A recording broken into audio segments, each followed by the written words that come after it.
Hi guys, James here, welcome back to the channel, and in today's video we're going to be looking at a really cool plugin for filmmakers. Let's go! So guys, in this video we're looking at a really cool plugin for filmmakers, and I'm going to just briefly go over the plugin and then show you a little sequence demonstrating it a bit more. So here we go. And before we do actually crack on, let's just put this out there. I'm not a colorist. This is not my profession, and I've probably done it, or I'm probably doing it incorrectly in the eyes of a professional. Today we're looking at the Film Nitrate plugin from Filmconvert.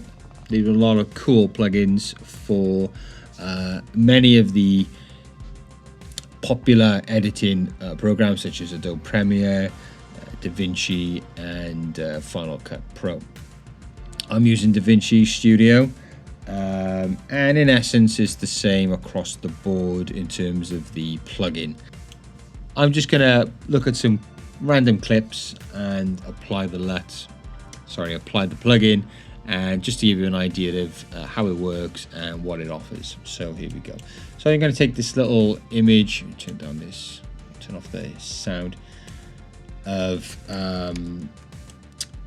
some plants, and let's take that shot, make this bigger. So yeah, and I'm gonna take a shot of my mate Andrew, and then let's apply some plugin. So let's go to the grading tab in DaVinci. I'm not going to do any multiple nodes for this, to be honest. I mean, you can create nodes, and then you can then apply the film plugin to the one node and just do your color correction and bits and pieces on other nodes, so it's a non-destructive workflow.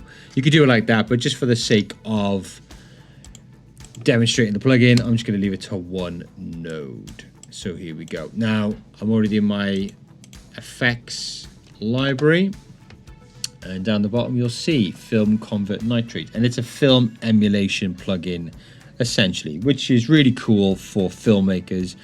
Because as we know, as filmmakers, we're always trying to get that film look. And I know there's more to getting the film look than just applying a plugin. There's set design and lighting and understanding cameras and blah, blah, blah, blah, blah. But you can get really nice film emulations to assist that look which you're achieving to get.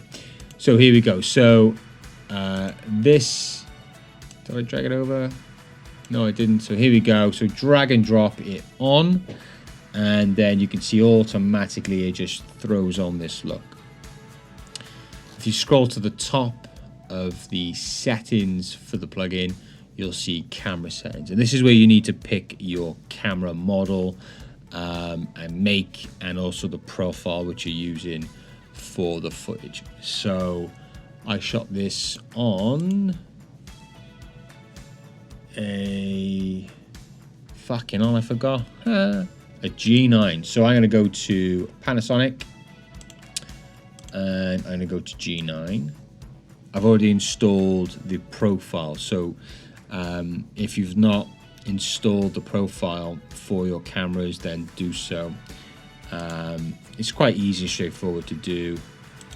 Oh, there's no VLOG supported for this. Here we go. This is a pickle. Didn't plan for this, as you can tell. So they haven't got a Vlog profile for the G9. So I'm going to opt for GH4 and use the Vlog.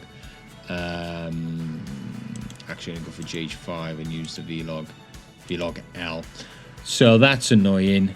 And that just proves that not all cameras and all profiles for every camera is supported. But I will say a large majority are. Even the GH2 is supported for this, which is really cool. So I just I didn't plan for this. I did a little test earlier, but I decided to choose different footage on a whim, and this is what happens when you do that. So anyway, so I'm going to apply the GH5, and I've not installed this profile because, again, I'm not fucking prepared for this. So I've not installed this profile. So all I'm going to do is I'm going to go to the top again here, and it's saying to download it. So I'm going to click download, and then the website will pop up. And here we go. So going to scroll along. So choose a camera manufacturer, Panasonic. Let's go to the not the G9, sorry, the GH5. And then we're going to go to Mac because I'm running Mac. And I'm going to go to Europe. And then I'm going to download the camera pack. So I'm going to download this and install it, and then we'll get back to it. Okay, so we're back and we've just installed the camera profile and we're good to go. So obviously this is not the profile for the G9 with Vlog-L, but I mean, we're not using a crazy profile. It's in the same brand, make, and the same profile Vlog-L, so it should work out pretty well. But anyway, let's get on with it. Let's go. So we can see Panasonic, GH5, G9, Vlog-L. And if you look at the main window here, we can see in the bottom right, if I click on the two arrows, we'll bring up a window, and this window then gives us a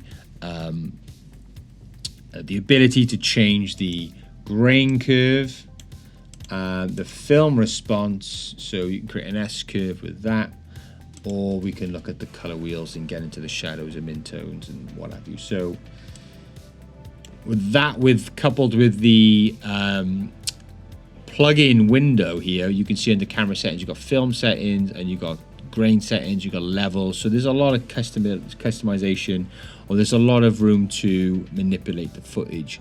So let's have a look at this footage as is.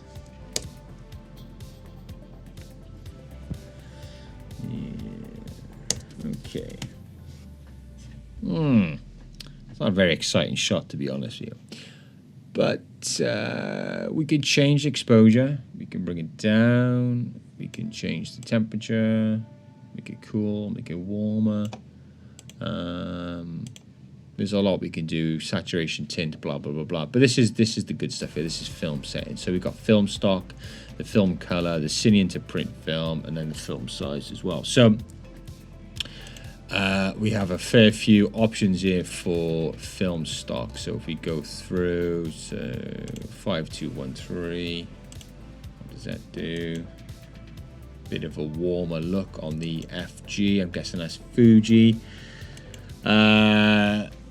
Fuji has 100. Pro V100. Ooh, nice bit of black and white. Some nice saturated Polaroid 600. You got a nice sun-kissed kind of washed out look with that one. There's so many options here. Let's just stick with this one. We go to grain settings then, and we can really bring the grain, or turn it off completely if you want to just have no grain and just have a film emulation look without the grain. You can change the softness as well, so we can ramp that up, have a really soft image if we wanted to. We can check the levels, so the black point, midpoint, and white point, and mess with that.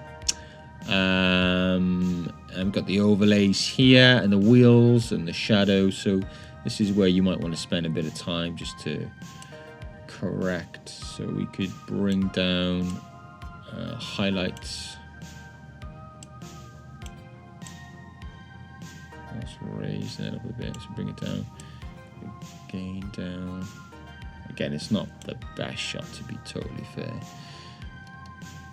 We can crush the blacks a lot. Bring up the midtones. See what it looks like with a different formation. I quite like that, it's quite nice. Let's just go back and add.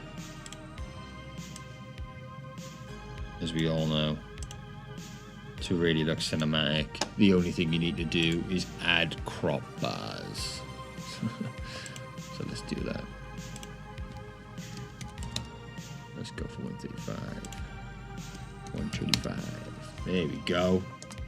Cinematic. Yay. So, what we'll do is we'll apply this to the other clip, and then we'll tweak that.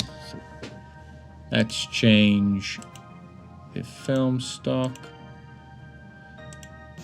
I think this is looking a bit overexposed, and we need to bring down the mids. There we go. And then we can crush the shadows a bit. Ooh, there we go. This is looking nice. And then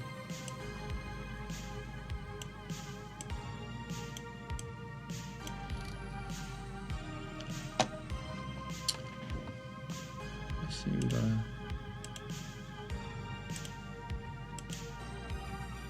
This is the thing with this plugin. You can spend hours just tweaking it, checking all the film. The emulations are nice. They're really nice. Some of them are quite subtle, but you can see what it's doing. It's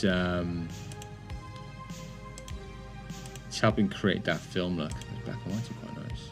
Polaroid 600. That looks really cool. Right, let's just add a bit of grain. Small grain size.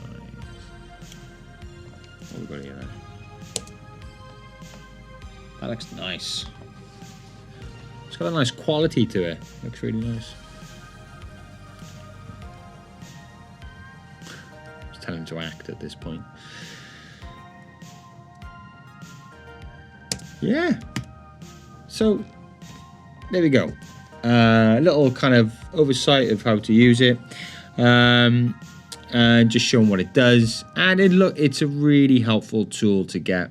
I think if you do a lot of narrative work, it definitely does prove to be useful.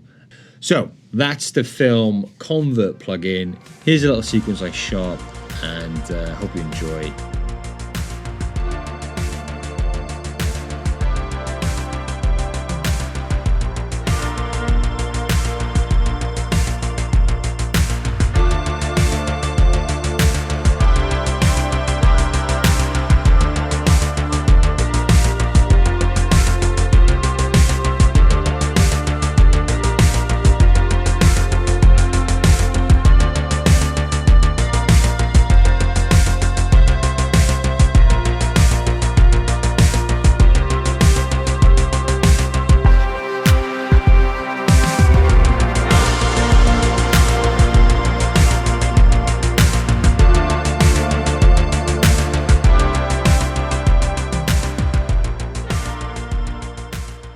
So guys, that's it from me. Please don't forget to like and subscribe. Any comments, leave those in the comment section down below. Until next time, goodbye.